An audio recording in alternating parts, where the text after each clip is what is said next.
In this video, we're going to focus in on your digestive system, and not just about what happens and where, but also certain musculoskeletal problems, so muscular aches and pains that also relate to the digestive system, and also the emotions that also link in with those areas as well. So be looking at that really holistic approach to your digestive system and perhaps other issues that you may have and how they interrelate with each other. The main thing with our digestive system is that digestion starts before you've even put that first mouthful of food in your mouth. It's all about the environment that you're in, it's about your posture, as well as the food that you're eating as well. And it's really important to make sure that your digestion is as healthy as possible, because within research, it's been found that up to 70% of your immunity, and therefore your health, relates directly to a healthy functioning digestive system. So as far as the right environment for you to be in whilst you're eating, it's really important that it's relaxed, calm and happy.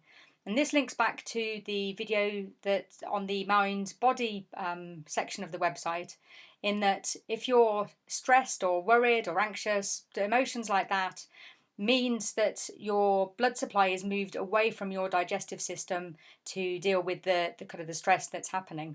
So it's really important that it is a really calm and relaxed and happy atmosphere. So it might be that if you sit around the table as a family, and often it's a time when arguments or issues come up, then it's be important to discuss that, as a family, that there'll be a time and a place to discuss those things and set that time aside, and round the table isn't the time or the place for it.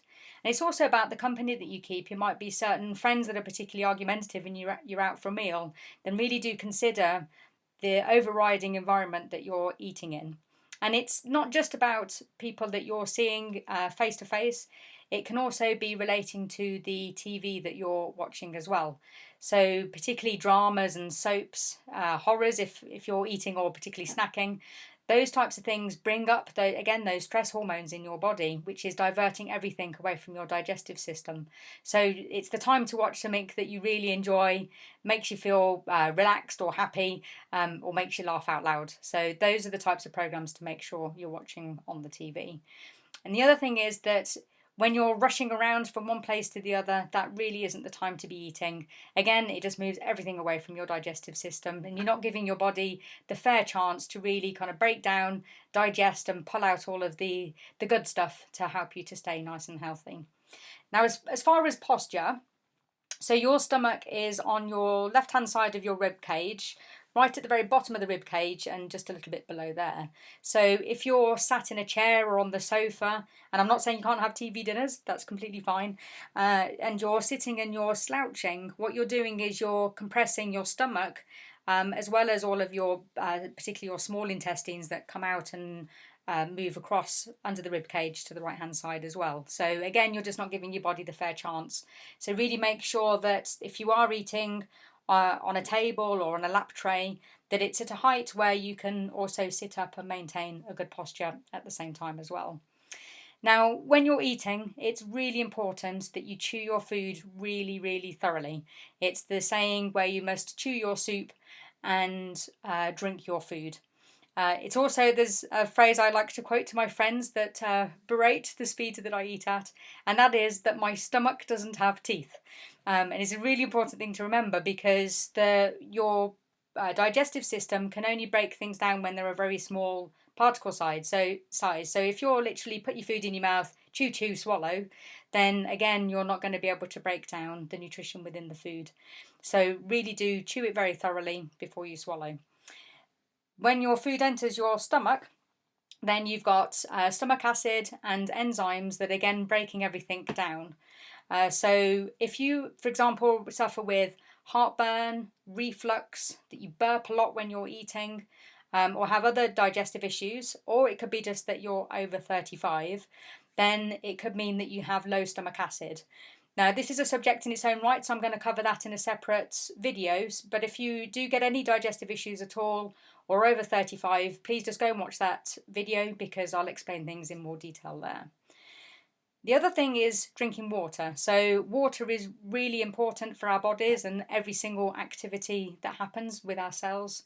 But by drinking water, particularly directly with a meal, what you're doing is you're diluting down the stomach acid and the enzymes, and again, not necessarily providing the best environment, not only to break down your food, but things like stomach acid are really important for killing off pathogens entering your body. So it could be that there's harmful bacteria as far as preventing food poisoning, or bacteria as far as particular illnesses as well. So again, that's where it's kind of a line of defense for your immune system. So really do let your digestive system do what it does best right at the beginning of your meal. So with water, drink it about 20 minutes beforehand, and then leave it at least 30 to 60 minutes afterwards before you're drinking again, to give your body the fair chance. Now, as I mentioned at the beginning of the video, that certain areas of our body can also relate to particular aches and pains around the body. Now, within systematic kinesiology, we test muscles, and it's a kind of a real thing as far as the physiology within our body. So you have nerves that come from your spine, and then those nerves go and they supply particular organs. But the nerve from that same part of the vertebra can also then be supplying a muscle as well. So relating to the stomach, it's very upper body. So it will be part of one of your pectoral muscles. It can be shoulder problems, elbow, so tennis or golfer's elbow, and problems with your wrists and hands and forearms. So if you get recurrent aches and pains or injuries or problems in those areas, and maybe you've been to see physiotherapists, osteopaths, chiropractors, massage therapists, kind of hands-on therapies, and you find that those problems keep on recurring, and you also have digestive issues, then I would really strongly suggest that it'd be well worth focusing in on your digestion and improving that, because you may well find then that your aches and pains also disappear. And actually what comes to mind there is a client that I saw for kinesiology with stomach issues. They had a lot of reflux, amongst other things. And I remember at one follow-up treatment they said, I haven't taken any anti-inflammatories for the last 6 weeks. So that really does go to show the power of just focusing in on a slightly different area, because without that knowledge of knowing how things interrelate, then you don't know necessarily what the culprit is. And certainly if there's a recurring problem, then you need to be looking elsewhere for the solution. So I just thought I'd highlight that area for you. Now, as well as physical symptoms, the stomach also has particular emotions that relate with it. So it can be that those emotions kind of weaken your stomach, for want of a better word, or maybe create those types of issues. So it might be that reflux is after a particular situation that you find really hard to digest. So the body can be very metaphorical. The other things as far as relating to the stomach will be things like stress, worry, anxiety, that constant overthinking, or it could be that there's particular goals or things that you've wanted to achieve in life and you haven't got there yet. So it's that not quite achieving those goals, again, can relate to the stomach area. Now, there's some techniques that I discuss in the mind-body section. So it can be the techniques themselves, and then the batch fluorescences as far as the particular emotions that they relate to. So if you haven't watched those videos yet, then I would encourage you to go and watch those, because it could be taking those could actually help you to overcome those kind of worries or anxieties. Now, it's also really why it's so important, the environment that you're eating, because as I mentioned earlier, if it's a really stressful environment that you're eating in, again, it's not allowing your stomach to digest. Now, the next area as far as the digestive system is your food leaves your stomach and then it enters into your small intestine. And the small intestine is where you absorb all of the goodness. You're absorbing all of those vitamins, minerals, electrolytes. 90% of absorption happens in your small intestine. And there's loads of enzymes that help to allow that to happen. And then you also have these things called villi. So I think of them as like seaweed moving to the tide in the sea. And those villi, they're like little finger-like projections, is how they're described. And what that does, it increases the surface area on your small intestine to allow even more space to absorb things and absorb food and nutrition. So it's really very clever, the body really, as to how it adapts to allow you the optimal chance to absorb all of the good food. Now, if you get bloating, and you get bloating that is all focused above your belly button, then this can be an indication that it's your small intestine that would be an area for you to focus in on and address. But there's also muscular areas. So the muscles that relate with the small intestine are the quads, which are the very front of your thighs. So that would also link into the knees, and also your abdominal muscles. So it might be that no matter how hard you try, you're doing all of your Pilates or your core exercises, and your stomach just never seems to strengthen up. Again, that can be to do with needing to strengthen your small intestine. But it's also not just about the stomach muscles themselves. So it could be that you get a lot of lower back pain, or you have too much of a curve in your lower back, which is called a lordosis.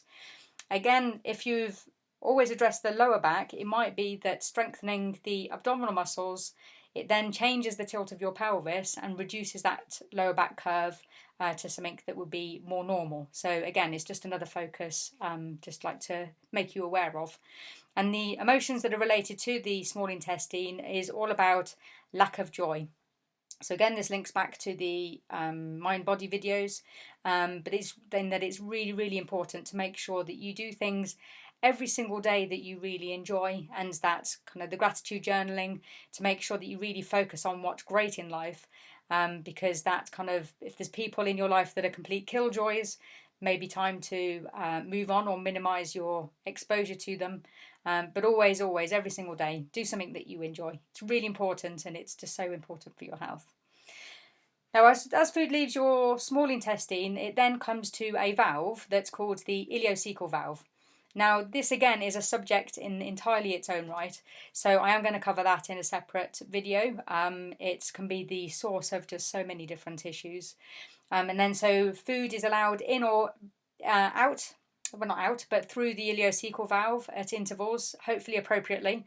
And again, that'll make more sense when you watch the ICV video. And then that food then enters your large intestine. Now, the large intestine is where there's all the bacteria, the good bacteria. There are some bad ones, and that's okay in moderation or in a minimal way. But the really important thing is that you've got a good diverse population of the good bacteria. So the probiotic that's really well known is acidophilus, but it's not just about acidophilus. There's loads of others as well.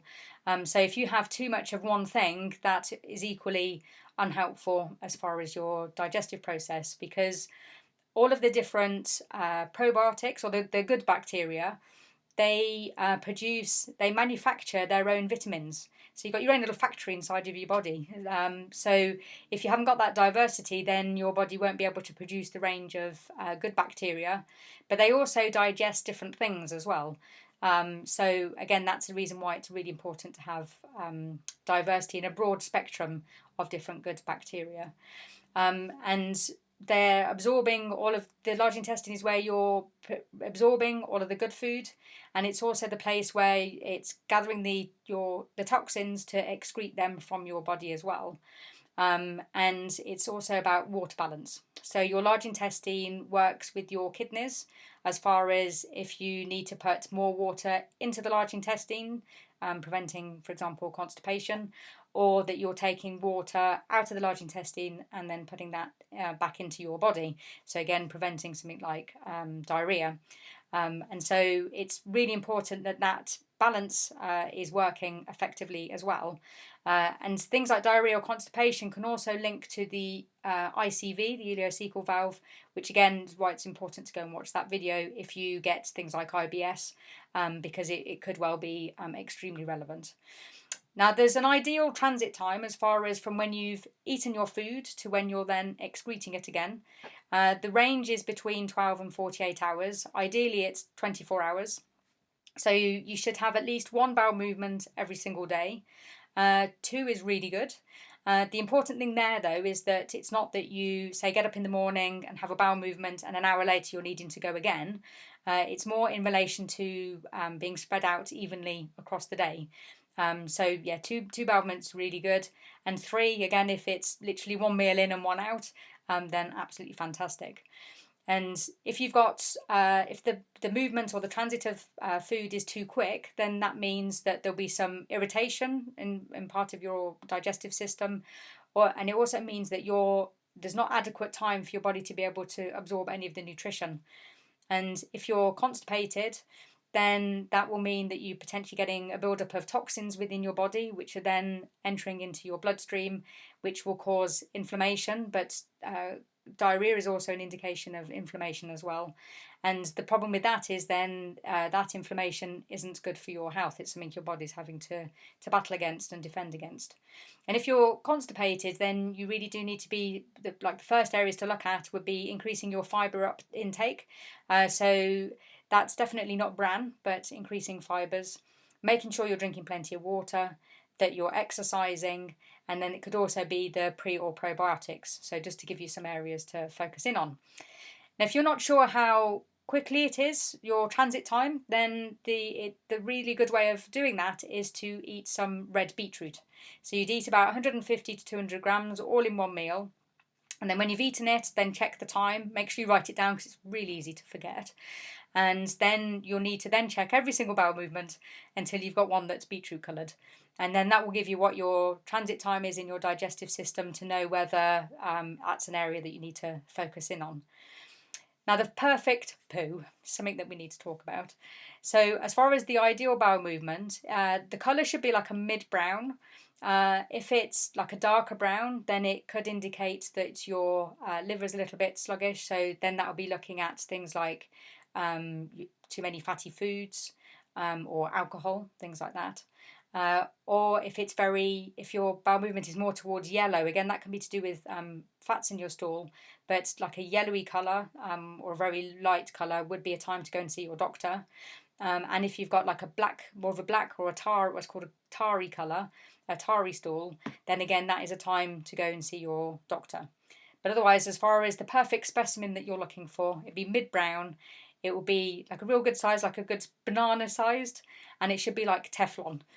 You should just be able to pass it really easily, and there should be no marks at all in your toilet bowl as well. So just to give you an idea of what you're aiming for if you're not already producing that already. Now, going back to the large intestine, so the muscles relating to that are the big ones for your lower back, also your hamstrings. Now, your hamstrings, if they're weak both sides, that can relate to, there's a bone at the back of your pelvis that's called the sacrum. So it can also relate to lower back pain, very much the large intestine area. And then also there's a muscle on the outside of your leg. So it goes from like your pelvis, your hip, all the way down to your knee. That's called the iliotibial band. So if you get a lot of pain there or constantly feel like you need to massage it, I used to get that a lot before I worked on my digestion. Again, that can be an indication that you need to look into the large intestine. And also, as far as bloating, then it's all bloating that's all below your belly button. So that indicates more focus for the large intestine. And if you're just generally feel bloated everywhere, then that does indicate it could be the small and the large intestine as well. Now, the emotions that relate to the large intestine is grief. So with grief, it's not just about a person who's passed away or died. It can also be to do with people or things that have left your life when you haven't wanted them to. So it can relate to a house move that you never wanted to happen, moving to an area that you don't even want to be in, that you used to love where you were before. It could be about being made redundant from a job that you absolutely loved. And it can be about friends that move kind of out of your life when you would rather still be in touch with them or don't know why they're not in touch anymore. So just to highlight their grief, it isn't necessarily about a physical death. Now, the other thing that I find within clinical practice is that with the large intestine also linking with the lower back is that there's particular kind of circumstances that can link with being the trigger to the back pain. So I see it a lot with kind of stress and worry, security or lack of security. So insecurity about finances, about your job, worrying about a relationship, all of those things can very much interlink with each other. So again, that will be looking back at the mind-body section as to areas that you can do to kind of change that situation or feel more at peace with what's happened.